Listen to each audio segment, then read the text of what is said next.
Welcome back to my YouTube channel पॉन education अड्डा। जैसा कि आप सभी लोग देख रहे थे कि जो हमारा पिछला लेक्चर था वो वो हमारा यमक अलंकार के बारे में था। हमने यमक अलंकार के बारे में पिछले लेक्चर में पढ़ा था। ये जो लेक्चर रहेगा ये हमारा श्लेष अलंकार के बारे में रहेगा और इसकी लिंक हम डिस्क्रिप्शन में डाल देंगे। यमक अलंकार की लिंक जो पिछला लेक्चर था और जो आपका अनुप्रास अलंकार था उसकी भी लिंक हमने बढ़ा दिया है। सभी की लिंक डिस्क्रिप्शन में डाल देंगे, तो अगर आप लोगों ने वीडियो नहीं देखा होगा देख लीजिएगा। तो चलिए आज का टॉपिक हम शुरू करते हैं। श्लेष अलंकार क्या है? श्लेष अलंकार, श्लेष का पहले अपन अर्थ समझते हैं कि श्लेष का अर्थ क्या होता है। श्लेष का अर्थ होता है चिपकना, मतलब एक ही शब्द में कई अर्थ चिपके हुए हों, वहां पे श्लेष अलंकार होता है। ठीक है, श्लेष अलंकार की श्लेष की अगर परिभाषा की बात की जाए, चलिए देखते हैं श्लेष की परिभाषा।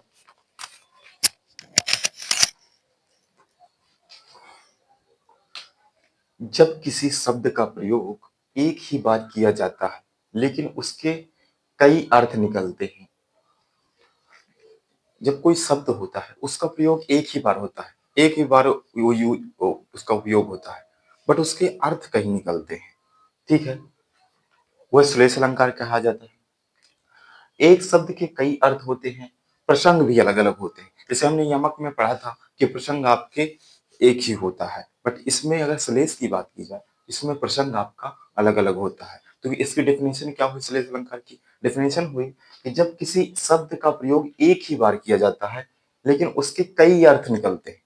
कोई शब्द एक ही बार प्रयोग में आएगा लेकिन उसके अर्थ कई निकलते हैं, वहां पर श्लेष अलंकार होगा। एक शब्द के कई अर्थ होते हैं और प्लस प्रसंग भी अलग होता है, इसमें प्रसंग भी उसका अलग होता है, पंक्तिका जो होती है। ठीक है, उदाहरण से वो बेहतर तरीके से समझ में आएगा। उदाहरण जब देखेंगे, उदाहरण से देखते हैं। रहीमन पानी राखिए बिन पानी सब सून, पानी गए न उबरे मोती मानस चून। देखिए, रहीमदास जी का ये दोहा है। रहीमदास जी बोलते हैं, मनुष्य के लिए बोलते हैं कि रहीमन पानी राखिए बिन पानी सब सून। तो मनुष्य, तुमको अपने में नम्रता रखनी चाहिए। बिना नम्रता के तुम्हारा कोई मूल्य नहीं है। ठीक है, पानी गए न उबरे, एक बार जब पानी चला गया, मोती मानस चून। देखिए, अब यहाँ पे पानी, ये जो पानी वर्ड है इसके एक ही शब्द है, पानी एक ही शब्द है, बट इसके देखिए कई अर्थ निकलते हैं। अब देखिए इनमें कौन क्या क्या इससे अर्थ निकल रहे हैं, यहाँ पे मैं आपको बता रहा हूँ। देखिए यहाँ पे पानी के क्या क्या अर्थ निकल सकते हैं, आइए देखते हैं। पानी के अगर अर्थ की बात की जाए तो पहला अर्थ निकलेगा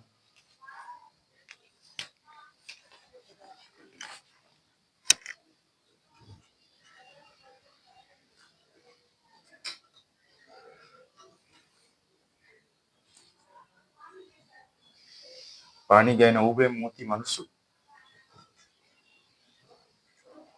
चमक।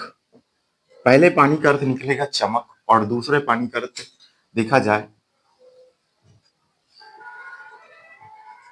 प्रतिष्ठा। दूसरे का अर्थ होगा प्रतिष्ठा, तीसरा का पानी का अर्थ होगा जल ही। तीसरे का पानी का अर्थ जल ही होगा। देखिए यहाँ पे कवि कह रहा है दोहे में कि पानी गए न उबरे। अगर एक बार मोती जो होता है उसकी अगर चमक चली गई तो उसका फिर कोई मतलब नहीं रह जाता। वहीं पर दूसरी बार अगर पानी, अगर वहीं पे अगर चून जो होता है, चूना जो होता है आपका, उसमें अगर पानी उसका भी सूख गया तो उसका भी कोई अस्तित्व नहीं रह जाता है। तो यहाँ पे पानी के देखिए, और मनुष्य में अगर प्रतिष्ठा या अच्छे व्यवहार नहीं है तो उसका भी कोई अस्तित्व नहीं रह जाता है। इसलिए यहाँ पे पानी के देखिए तीन अर्थ निकलते हैं। एक ही शब्द के जहाँ तीन अर्थ निकले वहां पे आपका क्या है? श्लेष अलंकार है। ठीक है, तीन अर्थ निकल रहे हैं। एक ही शब्द के जहाँ कई अर्थ निकले वहां पे श्लेष अलंकार होता है। ठीक है, और प्रसंग भी इसके अलग अलग हों, हमने बात की। यहाँ पे देखिए चमक, प्रतिष्ठा और जल, पानी के तीन वो निकल रहे हैं। दूसरा एग्जाम्पल देखते हैं और बेहतर तरीके से समझते हैं। चरण धरत चिंता करत चितवत चारों ओर, सुबरन को खोजत फिरत कवि बेविचारी चोर। देखिए यहाँ पे कवि बोल रहे हैं कि चरण धरत चिंता करत चितवत चारों ओर, सुबरन, यहाँ पे देखिए सुबरन ये वर्ड है, सुबरन को खोजत फिरत कवि व्यभिचारी और चोर।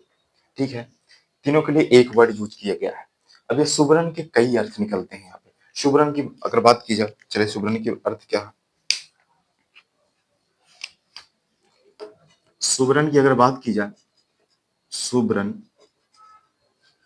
तो यहाँ पे देखिए सुबरन के अर्थ की अगर बात की जाए तो सुबरन के जो अर्थ है, पहला सुबरन का अर्थ है सुंदर वर्ड, सुंदर शब्द।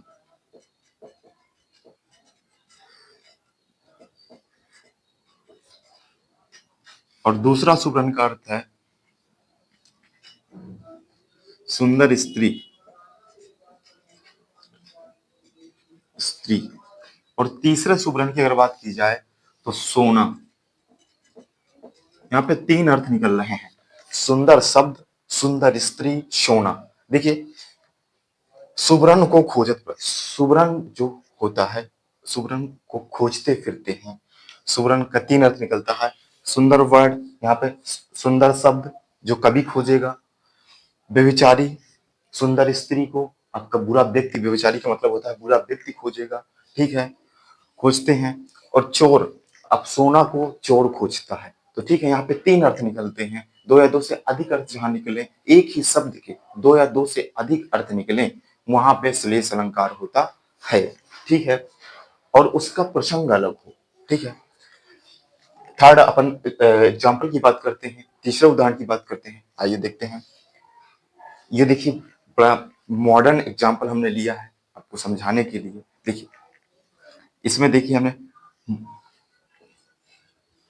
मोहब्बत बरसा देना तू सावन आया। ठीक है, देखिए यहाँ पे ये सावन आपका वर्ड है, शब्द है। ठीक है, सावन के यहाँ पे दो शब्द निकलते हैं, दो अर्थ निकलते हैं। सावन की अगर बात की जाए, सावन का मतलब होता है खुशहाली, एंड दूसरा सावन का अर्थ क्या निकलेगा, मौसम। आप सावन जो होता है आपका मौसम होता है, एक मौसम का नाम है। तो ठीक है, यहाँ पे देखिए मोहब्बत बरसा देना तू, यहाँ पे देखिए प्रसंग अलग हो गए। एक एक तो या तो मौसम के बारे में बात हो सकती है, बात हुई होगी, और या तो खुशहाली के बारे में बात हुई होगी। दोनों का प्रसंग अलग है, बट एक शब्द, शब्द एक ही है, बट उसके अर्थ अलग अलग है, अलग अलग है। ठीक है, चलिए फोर्थ एग्जाम्पल की बात करते हैं, चौथा उदाहरण।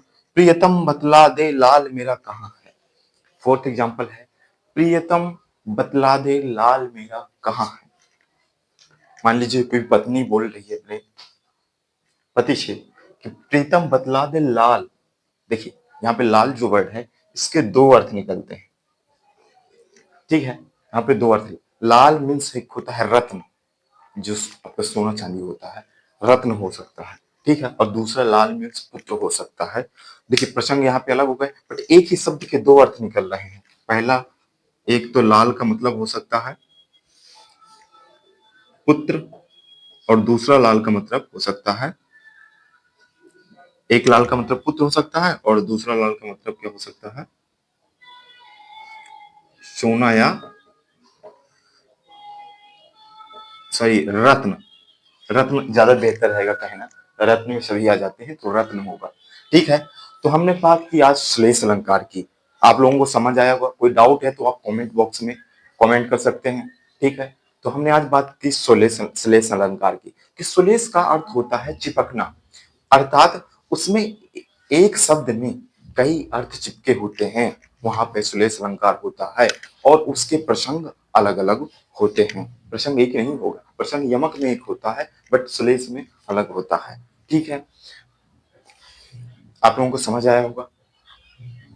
लिंक हम डिस्क्रिप्शन में आप लोगों को डाल देंगे, जो पिछला लेक्चर अगर आप लोगों ने नहीं देखा होगा, वो हमारा अनुप्रास अलंकार का, अलंकार क्या है, अलंकार की परिभाषा क्या है, अलंकार के प्रकार क्या है, और आपका अनुप्रास अलंकार क्या है, यमक अलंकार क्या है, सभी की लिंक डिस्क्रिप्शन में मिलेगी, तो आप लोग देख लीजिएगा। ठीक है, मिलते हैं नेक्स्ट लेक्चर में। तब तक के लिए थैंक यू सो मच।